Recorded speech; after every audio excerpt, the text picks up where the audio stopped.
What's going on, ladies and gentlemen? Welcome back to another solo leveling Arise video. Alright guys, we are 1 week away. 1 week away before the maintenance happens and we get a brand new WOBL. For the brand new players who don't know what the hell that is, why I keep saying WOBL? Well, that's Workshop of Brilliant Light, essentially the end game content. And yes, they have announced, they being the leakers have announced, that the WOBL that's coming out is actually becoming a lot harder than originally expected. So expect a challenge. Now, with that being said, it's time to prep, boys and girls. Time to prep. So I'm going to help you guys do this and get yourself ready for what's to come. Now, most likely, we're almost 99% sure. Of course, anything can happen. Remember, with leaks, things can easily be altered last minute. Devs have been known to do this. Take a look at Akari, take a look at Gunhee, etc. Right? Things can change. Easel is going to, in fact, or Ethel, 700-year-old demon girl. That number is just fake. I don't know if she's 700.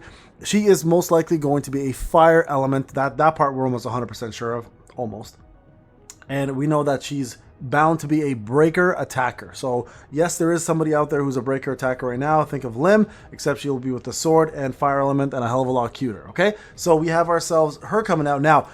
With that being said, we've already talked about how to prep yourself through a hunter's perspective and who to use for WOBL. Now I want to talk about SJW. This is going to be important, how you want to prep the main man for the main event, most likely, right? So how do you prep your SJW to get ready for the brand new content? Now, if you didn't check out my last video, shout out to my testing team, IC64, Holy Hells, aka Ryan, aka Skill Issues, plus the rest of the squad that's been doing all this testing. Go check it out, how to set up your SJW if you have Intuit, Legendary to Heroic versus not having it, where your stats allocation should be. Okay, so for me personally, I don't have Intuit on this account as Heroic. I only have Rare. I would never use Rare because that's a wasted slot. So we will talk about how to set it up without it, and you can go back to watch that video and you can see how to set up with it. Okay, so point allocation.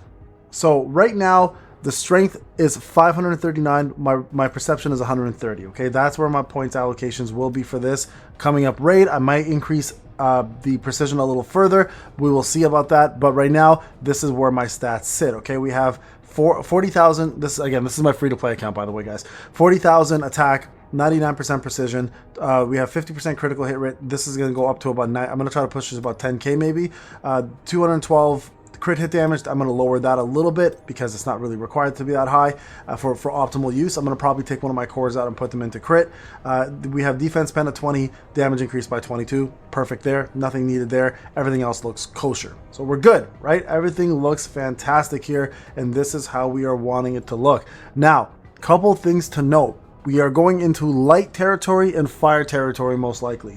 So skills are going to have to alter. No longer are we going to be using our magnifying slashes. That's out the window. The next best thing here is going to be this double down. This is the skill you're most likely going to use as a main attack skill. Okay, this is going to be your main attack skill. Now, if you don't have this, the next in line for main attack skill is most likely going to be the sonic explosion, which is actually still pretty damn good, or it's going to be crosshairs, which is really good as well too. And sometimes some people can get away with it if they're good at it. That is going to be detonation with the dagger toss. Okay, now in regards to breaking also is going to change. You might end up using the almighty break here, the armor break, the multi-shadow strike. You might end up using yourself the earth shock here with heavy strike or wildfire.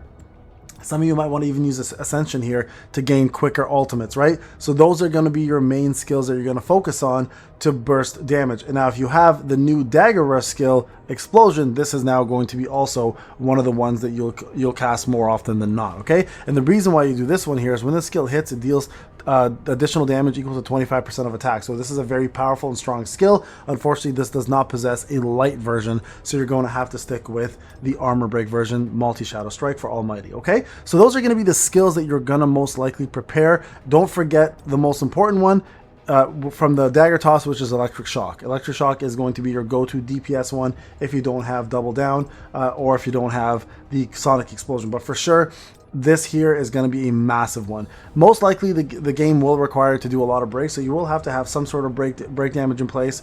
But in case for some odd reason they don't, those are going to be some of your best ones. But for breaking, for sure, it's going to be armor break most likely that everyone will focus on with multi-shadow strike and decimation. So whichever one you have better of, is whether it's decimation or multi-shadow strike, you want to use one or the other. The beauty of the multi-shadow strike is the fact that it gives you invincibility, increases your defense, and does scale off of defense and attack depending on how you set up your SJW. You might have a little bit of defense here to spare, but it is a fast attacking move and does not require a charge, while this one here, decimation, actually gives you a way better quality of life move passive, which increases your critical damage by 80% for 5 seconds, but also does require you to charge it for 3 or 4 seconds before you let loose, which does a ton of damage, but also does leave you open to get hit and can sometimes fail if you miss. So there's a couple benefits and downfalls to both of these on the way. All right, now in terms of the SJW Blessing Stones, Sharp Perception is going to stick around. That's not changing. I think Reawakening is never going to change.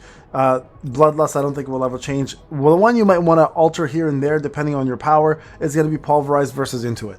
Now, if you have a Legendary Intuit, you guys see I have the rare version. I'll never use this one. But if you have the Legendary or Heroic version, you may want to take Pulverized out if you have enough break damage in already, and focus on Intuit and change your stats a little bit. And remember, go check out that video to see where you should put your stats if you are using Intuit. But for now, these four are going to be your main bread and butter. And then if you want to take away Pulverize, if you don't need it because you're breaking fast enough, of course, having yourself some weakness detection or boss layer or double-edged sword also helps. So these are all things you're going to be using. In terms of survivability, completely up to you and what you want to use. I always have daily quest completion just in case. I always use the Kasaka Steel Scales, and I always use the Tenacity. I find those ones are my favorite personally, and that's what I'm sticking with. All right, weapons. All right, complete change up here, guys.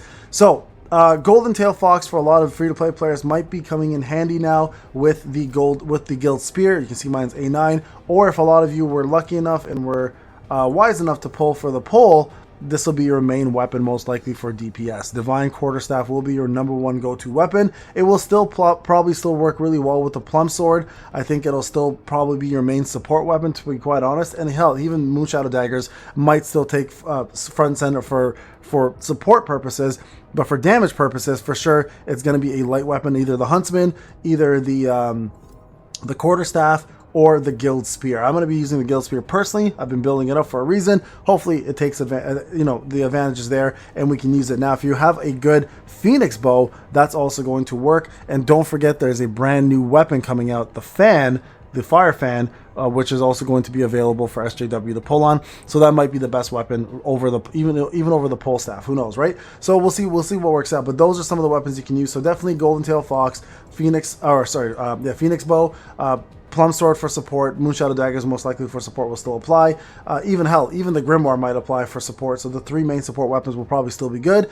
And we talked about Phoenix Bow already. I don't think this is going to help. I don't think so. Even though it's still one of the best fire weapons, I don't think it's going to help. And then, of course, the pole and Huntsman, okay? So those are going to be your main weapons. So keep that in mind. So you can simply do this, guys, right? If you're looking for light, just put light, go to SSR, see what you guys have. And you guys can see these are the main weapons here for light, and all 4 of them are going to be valid. And then, of course, you can do the same thing for fire. Just go to your element section, take these away, put in fire, and you'll see exactly what's available to you and what you can use. This is the only one here that's probably going to have any form of validity outside of the brand new fan. Okay, so weapons, there you guys go. In terms of gear, this is not going to change, guys. You're probably still going to use 4 Curse, 4 Expert. You still want to make sure you have the stats that I showed you in the beginning. And then for cores, this is where it may change. You always want to have this score here. This attack percentage plus crit hit rate or crit hit damage. Depends on what you want to really build. But this is an important one to have because the Ancient Wraith's Obsession gives you the increased attack by 5%. It's important that you do have the SJW sign here in order to take advantage of that. That 5% is huge. That'll make up a lot of the damage that you'll miss out on by putting stats elsewhere, right? So definitely focus on that. This one here, critical hit rate is always good. Additional defense is always good. This is HP percentage. This is the one I'm probably going to swap out. Instead of critical hit damage, I'm probably going to take it out and put myself some crit hit instead. And I think that's going to help me push the crit hit up to where I need it to be. And that way I don't have to worry about the crit hit anymore. And we can just focus on just DPSing, right? So there you guys go. That is the setup going forward in regards to the skills. The last thing I really want to focus on is the QTEs. You do have a fire one here that does infinitely stack, but majority of you guys should be using the break ones. Use the break ones whenever you possibly can. And then whatever damage one you have here, if you need break, you use the medium break, obviously with corrosion. If you need to decrease damage because you're taking too much damage, you can use that. But most likely, most of you guys will go with whatever's your legendary or your highest one. And if they're all the same, always use break. Break is the way to go, okay? So that is how you're going to set up your SJW, guys. And from a support perspective, very important, remember this, your supports are going to make or break you. So your first thing you're going to focus on when you build your team is your combat power. Get above the combat power, or as close to the recommended as you possibly can. And then once you're at that point, then you can mix and match, okay? We know it's going to be light, obviously, so chances are you're going to want to go Gun He, Thomas. If you have Cha, you might want to use her. If you have a good Min, you might want to use Min, right? So it all depends on your setup. But at the end of the day, you're most likely going to need about 1 million to about 1.2 million by the time it's all done to get it completed. So whatever gets you to that point, guys, that's what you're going to want to push in order to get the job done, right? So you guys can see here, for example, for mine, if I go to all for a second and I put this on, 1.1162, right? Now, if I want to adjust that in any way, shape, or form, I can simply do the following. Take away all of Cha's stuff here and just give her her curse set, right? A curse set, a full curse set will definitely get me to like 1.7, 1.17, 1.18 maybe even. And if I have to also modify a few of my blessing stones just to get a little bit more power, I can do that as well. So there are ways to work around this, but remember, focus on getting yourself the proper team setup and you should be good to go. All right, folks, thank you so much for watching. If you have any comments or questions, let me know in the comment section. I'll see you guys tomorrow live and in the next video. Take care.